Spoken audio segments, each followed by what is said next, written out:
Assalamualaikum warahmatullahi wabarakatuh. Kami dari kelompok 5 akan menjelaskan Decision Analysis Tree. Perkenalkan, nama saya Ahmad Haidan dengan NIM 104042401010. Perkenalkan, nama saya Ahmad Zikri dengan NIM 104424000179. Nama saya Arya Satya Firdaus dengan NIM 104042400089. Nama saya Muhammad Abdul Kutubi Bukhari dengan NIM 104404000112. Nama saya Waldi Agustio dengan NIM 104042400229.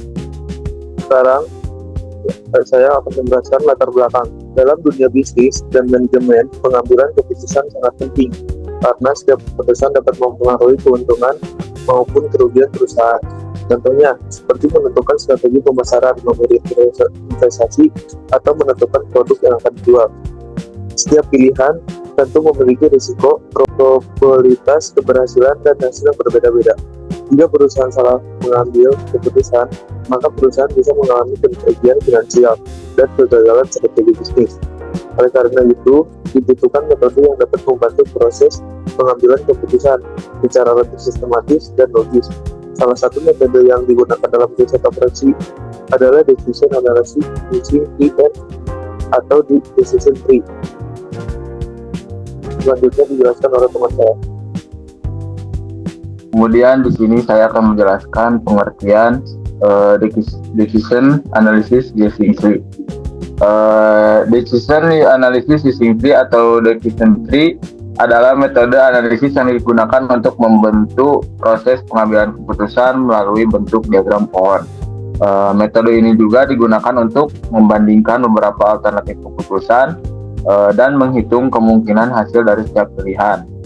Dengan metode ini, perusahaan dapat mengetahui alternatif mana yang memberikan keuntungan paling optimal. Kemudian, Decision Tree biasanya digunakan dalam bidang bisnis, pemasaran, investasi, dan manajemen proyek karena dapat membantu mengurangi resiko kesalahan keputusan. Selanjutnya akan dijelaskan oleh Waldi.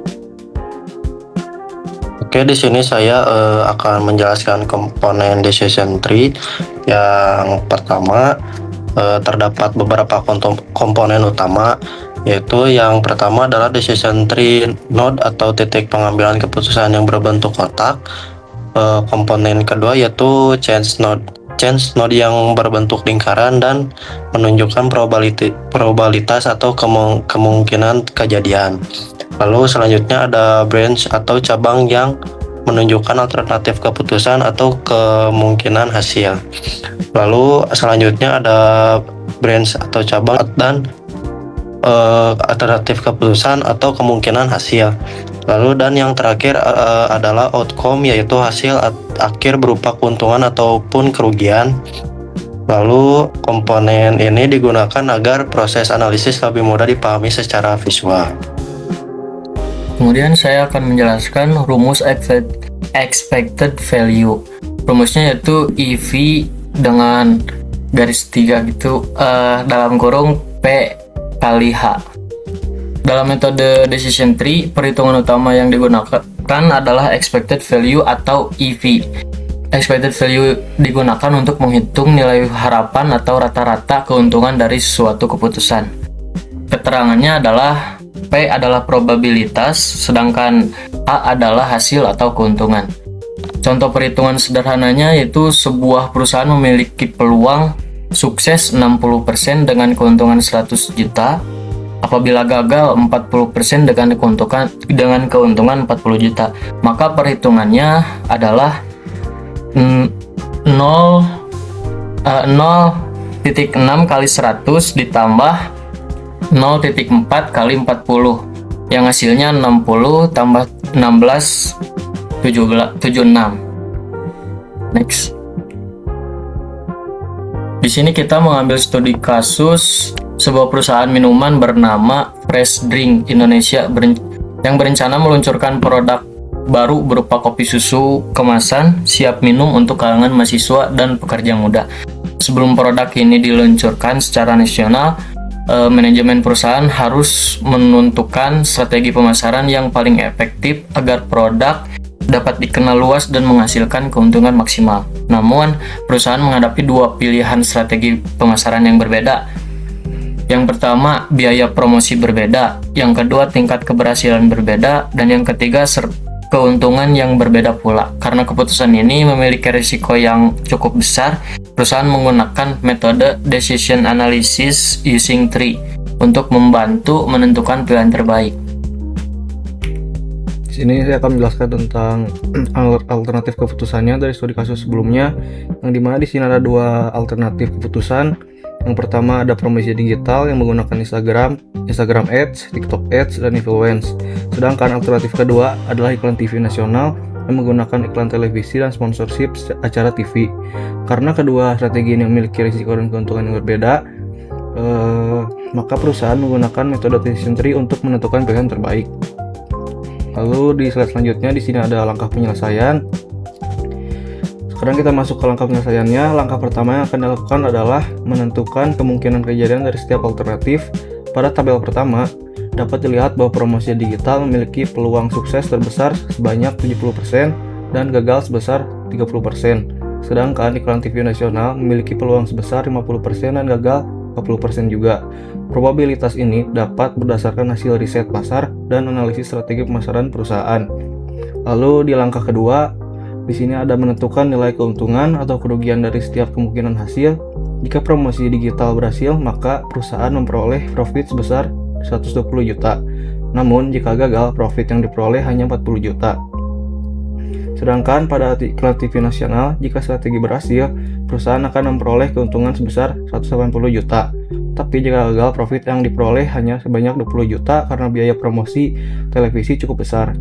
Lalu di langkah ketiga, menghitung EV atau expected value menggunakan rumus probabilitas dikira hasil. Untuk promosi digital perhitungannya adalah 0,7 dikali 120 ditambah 0,3 kali 40 dan hasilnya adalah 84 ditambah 12 sama dengan 96 juta. Sedangkan untuk iklan TV nasional 0,5 dikali 180 ditambah 0,5 dikali 20 dan hasilnya 90 tambah 10 jadi 100 juta.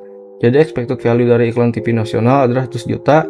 Lalu di langkah terakhirnya adalah menentukan keputusan terbaik berdasarkan nilai expected value terbesar dari hasil perhitungan yang dapat dilihat bahwa iklan TV nasional memiliki expected value lebih tinggi dibandingkan promosi digital. Oleh karena itu, hasil strategi TV nasional dipilih sebagai alternatif keputusan terbaik karena memberikan keuntungan yang lebih optimal bagi perusahaan. Lalu di sini ada gambaran visual decision tree-nya, yang dimana untuk isinya di sini sama seperti yang sudah saya jelaskan di slide sebelumnya. Di sini lebih ke dalam bentuk diagram decision tree-nya. Jadi kesimpulan dari materi decision analysis using tree merupakan metode dalam riset operasi yang digunakan untuk membantu proses pengambil keputusan secara sistematis melalui bentuk diagram pohon. Metode ini juga membantu perusahaan dalam membandingkan beberapa alternatif keputusan, menghitung probabilitas keberhasilan dan kegagalan, serta menentukan keputusan terbaik berdasarkan nilai expected value atau EV. Pada studi kasus yang dianalisis, perusahaan memiliki dua alternatif strategi pemasaran, yaitu promosi digital dan iklan TV nasional. Berdasarkan hasil perhitungan, promosi digital memperoleh expected value sebesar 96 juta rupiah, sedangkan iklan TV nasional memperoleh expected value sebesar 100 juta rupiah. Karena iklan TV nasional memiliki beberapa nilai expected value yang lebih besar, maka strategi tersebut dipilih sebagai alternatif keputusan terbaik. Dengan menggunakan metode decision tree, perusahaan dapat mengambil keputusan secara lebih logis, terukur, dan mampu meminimalkan risiko kerugian. Sekian presentasi dari kelompok kami. Terima kasih.